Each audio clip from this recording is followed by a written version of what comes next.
আসসালামু আলাইকুম। কেমন আছেন সবাই? আশা করি সবাই ভালোই আছেন। সকালের জন্য রুটি নাস্তা বানানো হইতেছে। তা মা এদিকে রুটি বানাইতেছে, আমি এবার ভাজি কইরা নিছি সকালের নাস্তার জন্য রুটি ভাজি।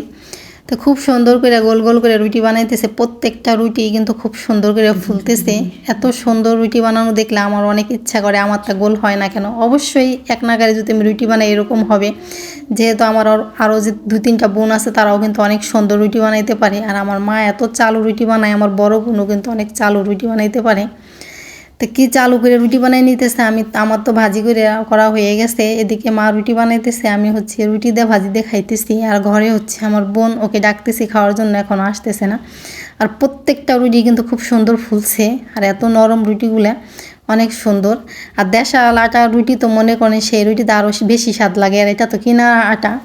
আগে তো মনে করেন দেশাল আটা রুটি খেতাম, এখন তো সেইগুলো চোখেই দেখি না। কতদিন ধরে যে খাই না দেশাল আটা রুটি তার খবর নাই। সকালের নাস্তা খাওয়ার পরে কিন্তু অনেকক্ষণ রোদ্রে বসেছিলাম, এখন কিন্তু রোদ্রে বসলে আর রোদ্রের থেকে উঠতে মন চায় না। আর যদি হাতে থাকে একটা ফোন, তাহলে তো খবরই থাকে না কোন ফাঁক দিয়ে যে টাইম চলে যায়। তো রোদ্রে বসে থাকতে থাকতে কিন্তু এখন 11:30-12টা বাজার কাছাকাছি। তখন আমি ভাবতেছি আল্লাহ আজকে কি আমার রান্না করতে হবে না, যেহেতু প্রত্যেকটা দিন সকালে সকালে রান্না করা হয়ে যায়। তা আজকে আমার ওইটার খেয়াল নাই যে সকালে রুটি নাস্তা খাইছি, আমার রান্না করতে হবে। চালু করে রান্নাঘরে চলে আসছি, আইসা তাড়াতাড়ি পাতাকপি কাইটে নিতেছি। আমি দুপুরে রান্নার প্রিপারেশন নিতেছি। তা পাতাকপি কাইটেই প্রথমে চুলায় দিয়ে দিছি রান্না চড়াইয়া।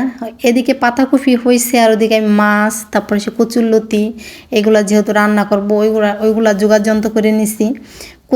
পাতাকপি চুলায় দিয়েই আমি হচ্ছে কচুরলতি হাতে মাখাই, যেহেতু রান্না করি আমি সবসময়। কচুরলতিটা বাইসে সুন্দর কইরা পেঁয়াজ, মরিচ, হলুদ, লবণ, তারপরে আপনার জিরা বাটা, রসুন বাটা দিয়া মাখাই। এই যে কচুরলতি পাতাকপি ভাজির পরে চড়াই দিছি। তা কচুরলতি আমার হয়ে গেছে প্রায়, আর বেশিক্ষণ লাগবে না, অল্প কিছুক্ষণ জাল দিলেই আমার কচুরলতি হয়ে যাবে।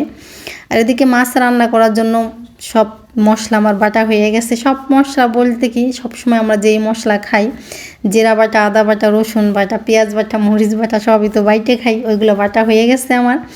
তাহলে কচুরলতি নামানোর পরে এখন পরিমাণ মতো সব মশলা দিয়ে আমি সুন্দর করে কষাই নিতেছি। মাছটা রান্না করব হচ্ছে সবজি ছাড়া, শুধু মাছটা কষাবো আজকে। আর সুন্দর তরতাজা মাছ আনছে বাজার থেকে, অনেক দিন পরে আমার এই মাছগুলো আমাদের বাড়িতে আনা হয়েছে। আর এই মাছটা কষানো এত মজা হয়েছে বলার মতন না।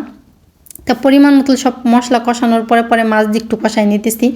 এখন দিয়ে দেবো একটু পানি, পরিমাণ মতো পানি দিয়ে ঢাকুন দিয়ে ঢাইকে দিব। ঢাকুন দিয়ে ঢাইকে সুন্দরভাবে জাল জ্বালাই দিয়ে আমি ঘরে চলে গেছিলাম। তো অনেকক্ষণ পরে আমি আসছি, আইসে দেখি যে না, তরকারি আমার হয়ে গেছে। তারপরে দুপুরে গোসল করে নামাজ, তারপরে দুপুরে খাবারটা খাইতেছি। তা কচুরলতি নিছি, কচুরলতি দিয়ে আমি এখনও খাইনি, কিন্তু পাতাকপি ভাজি দিয়ে খাইছি। কচুরলতিটা খাওয়ার আগে মাছ দিয়ে খাইতেছি।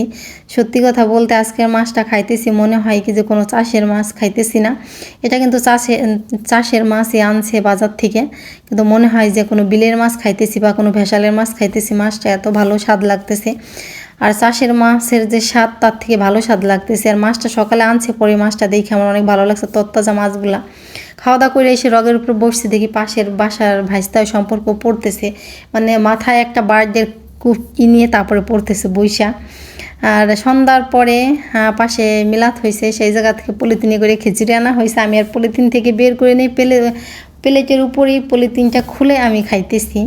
একটা ডাল দেখে কি ফুটে নাই কাঁচা, সেগুলো দেখালাম। যাই হোক, খিচুড়িটা মজাই হয়েছে।